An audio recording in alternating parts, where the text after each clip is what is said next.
This morning, December 1st, the verdict came down in the Kate Steinle murder case, of where an illegal alien supposedly murdered her in cold blood.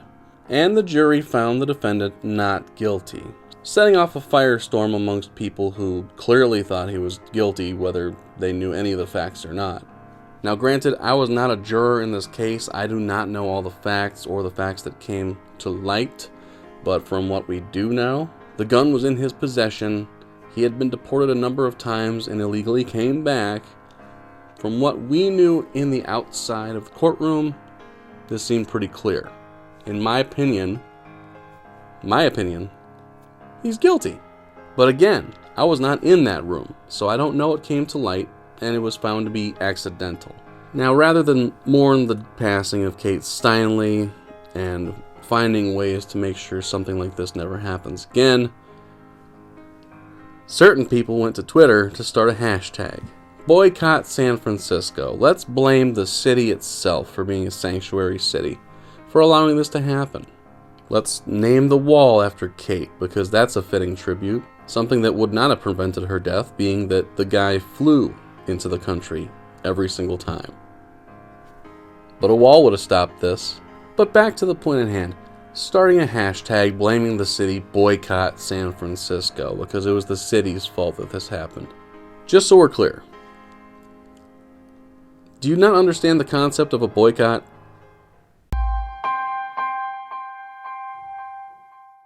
Now, people are upset, and that's totally fair. I'm actually one of them. I agree. I don't really see how they could possibly prove that he didn't kill Kate Steinle. But at the same time, with what happened with the verdict, they couldn't prove that he absolutely did either. There's no closure to this case, which sucks, and it makes people angry, and I get that. But the best you got is boycott the city it happened in? I mean, it's just silly, especially given how you're going to do the boycott. You're going to boycott via hashtag using Twitter, which is based in San Francisco. If you're actually going to boycott San Francisco, you should delete your Twitter. Now, I really don't have much more to say about the ridiculousness of the idea of boycotting a city because a murder happened there, in my opinion. The NRA is doing one hell of a job to make sure that you're going to have to boycott a whole lot of cities. But instead, you know what?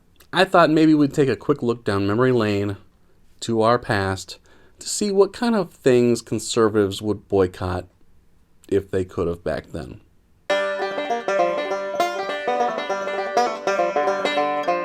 The R. Kelly verdict. Hashtag boycott children. Because sometimes children look totally legal. Am I right, Alabama? The Lorena Bobbitt verdict. Hashtag boycott scissors. Because clearly arts and crafts has gotten way too aggressive. The George Zimmerman verdict. Hashtag boycott Skittles. Because diabetes is far more dangerous than a gun ever could be. The O.J. Simpson verdict. Hashtag boycott Florida. Because the juice is still loose. OJ. The Casey Anthony verdict. Hashtag boycott responsibilities. Because a smoke show should get a pass. Am I right, lads? Roe v. Wade. Hashtag boycott vaginas. Because as we learned from our great representative, Todd Aiken, women's bodies should just be able to shut those things down. The 15th Amendment. Hashtag boycott the past. Because everything's cool now, right?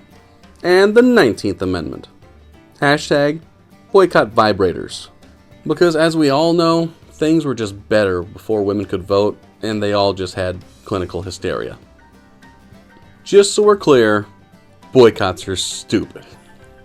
Any more moments from history and what the boycott would have been? Let me know in the comments section, and make sure you do like, share, and subscribe to the channel.